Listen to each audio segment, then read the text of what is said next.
ባለአክሲዮኖች በድጋሚ እንኳን ደስ ያላችሁ ያንጋፋው የኢትዮ ቴሌኮም ባለቤት ስለሆናችሁ ማለት ነው። ሰላም የቻናላችን ተከታታዮች እንደምን አላችሁ? የሰዓቱን መረጃ ይዘንላችሁ መጥተናል። ባለአክሲዮኖች አክሲዮናቸውን በካፒታል ገበያ መሸጥና መለወጥ የሚችሉበት ዝግጅት ማጠናቀቁን ኢትዮ ቴሌኮም አሳውቋል። ደንበኞች በበኩላቸው ከአንድ ዓመት በላይ የሰው ገንዘብ ይዛችሁ በኢንፍሌሽን አመድ ካደረጋችሁ በኋላ ግዙ ሽጡ ማለታችሁ ያሳዝናል በማለት አስተያየታቸውን ሰንዝረዋል። መጀመሪያ ለገዛነው ድርሻ ማረጋገጫ ስጡን ያሉ አስተያየት ሰጪዎችም በበኩላቸው ከ2 ዓመት በላይ ያለ ወለድ የተቀመጠው ገንዘባቸውን እጣ ፈንታ ጠይቀዋል። ከዚህ በኋላ ቴሌ የህዝብ ነው፣ ከጠንካራ ተቋም ጋር አብሮ መስራትና የዚህ ትልቅ ተቋም ባለቤት መሆን መታደል ነው ያሉ ደንበኞችም አሉ። ተቋሙ በበኩሉ ከሸጣቸው 10.7 ሚሊዮን አክሲዮኖች መካከል 10.1 ሚሊዮን የሚሆኑት የባለቤትነት ማረጋገጫ ያገኙ መሆናቸውን ገልጿል። መንግስት በአገር በቀል የኢኮኖሚ ማሻሻያ እቅዱ መሰረት ዜጎች በታላላቅ የልማት ድርጅቶች ውስጥ የባለቤትነት ድርሻ እንዲኖራቸውና የካፒታል ገበያ እንዲያቋቁሙ በወሰደው ስትራቴጂያዊ እርምጃ መሰረት ኢትዮ ቴሌኮም ከልማት ድርጅትነት ወደ አክሲዮን ማህበርነት መቀየሩ የሚታወስ ነው።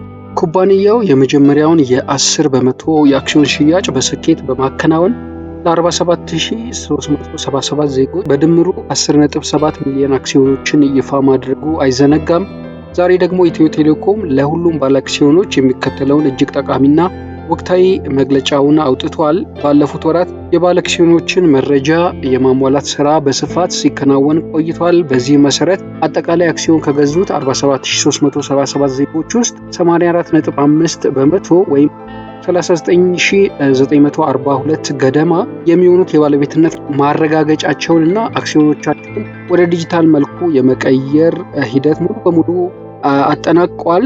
ይህም በገንዘብ ሲሰላ 3.04 ቢሊዮን ብር ዋጋ ያላቸው ወይም ደግሞ 10.1 ሚሊዮን አክሲዮኖችን ያጠቃልላል የተባለው።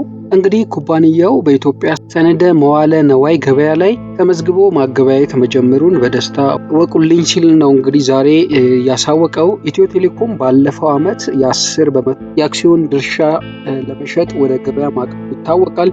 የድርሻ ወደ ገበያ ከገባ ጀምሮ 10.7 ሚሊዮን አክሲዮኖች መሸጣቸውን ኩባንያው ባለፈው ዓመት ሚያዝያ ወር ላይ ይፋ አድርጎ ነበር።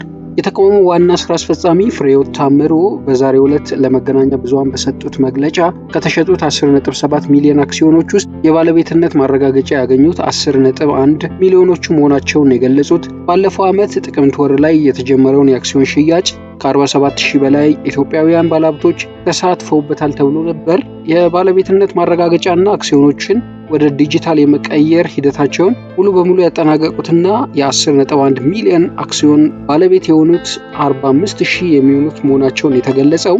የተቀሩት የአክሲዮን ድርሻዎች ባለቤት የሆኑ 1646 አሊያም ወደ 3.4 በመቶ የሚሆኑት ባለ አክሲዮኖች የፋይዳ ዲጂታል መታወቂያ መረጃዎቻቸውን ባለማሟላታቸው የማረጋገጫ ማግኘት አልቻሉም የተባለው። የኢትዮ ቴሌኮም 10 በመቶ ድርሻ ለመግዛት የተቀመጡ ቅድመ ሁኔታዎችን የሚያሟሉ የአክሲዮን ግዢ ጥያቄ አቅራቢ 248 የውጭ ዜጎች የከፈሉት ገንዘብ ከአገልግሎት ክፍያው ጋር ተመላሽ እንደሚደረግ ዋና ስራ አስፈጻሚዋ ገልጸዋል። ኢትዮ ቴሌኮም 10 በመቶ የአክሲዮን ድርሻውን ለኢትዮጵያውያን ባለሀብቶች ብቻ የሚሸጥ መሆኑ ይታወቃል።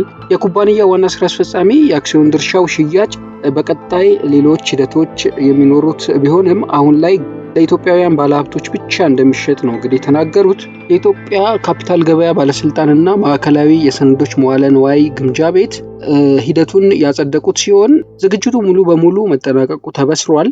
ባለአክሲዮኖች አክሲዮኖቻቸውን መሸጥ፣ ተጨማሪ መግዛት ወይም ማስተላለፍ ይችላሉ። ይህንን ለማድረግ ግን በኢትዮጵያ ካፒታል ገበያ ባለስልጣን እውቅናና ፈቃድ ካላቸው የኢንቨስትመንት ባንኮች፣ ደላሎች ወይም አሻሻጮች ጋር በመሄድ የንግድ አካውንት መክፈት ማስፈለጉን እንግዲህ ኩባንያው ገልጿል። የባለቤትነት ማረጋገጫ ሂደቱን ያጠናቀቁ ባለአክሲዮኖች ሙሉ በሙሉ እንግዲህ ሙሉ መብታቸው ከያዝነው የበጀት ዓመት መጀመሪያ ጀምሮ የተከበረና የተጠበቀ ይሆናል የተባለው። ኩባንያው የበጀት ዓመቱን አፈጻጸም ይፋ ካደረገ በኋላ በመጪው አጠቃላይ የባለአክሲዮኖች ጉባኤ ላይ የመጀመሪያው የትርፍ ክፍፍል የሚወሰን ይሆናል የተባለው። እስካሁን መረጃችሁን ያሟላችሁ ወይም የባለቤትነት ማረጋገጫ ሂደቱን ያላጠናቀቃችሁ ጥቂት ባለአክሲዮኖች መብታችሁ እንዲከበርና ወደ ንግድ ስርዓቱ እንድትገቡ መረጃዎቻችሁን በአስቸኳይ እንድታሟሉ እንግዲህ ኩባንያው ጥሪ አቅርቧል። እንግዲህ የቻናላችን ተከታታዮች ከቻናላችን ጋር ስለምትሆኑ እናመሰግናለን። በሌላ ጊዜ በሌላ መረጃ ዳግም እንገናኛለን። እስከዛው ላይክ፣ ሼር፣ ሰብስክራይብ ያደረጋችሁ መረጃዎቻችን ለሌሎችም ተደራሽ እንዲሆኑ አድርጉ እንላለን። እስከዚያው ሰላም።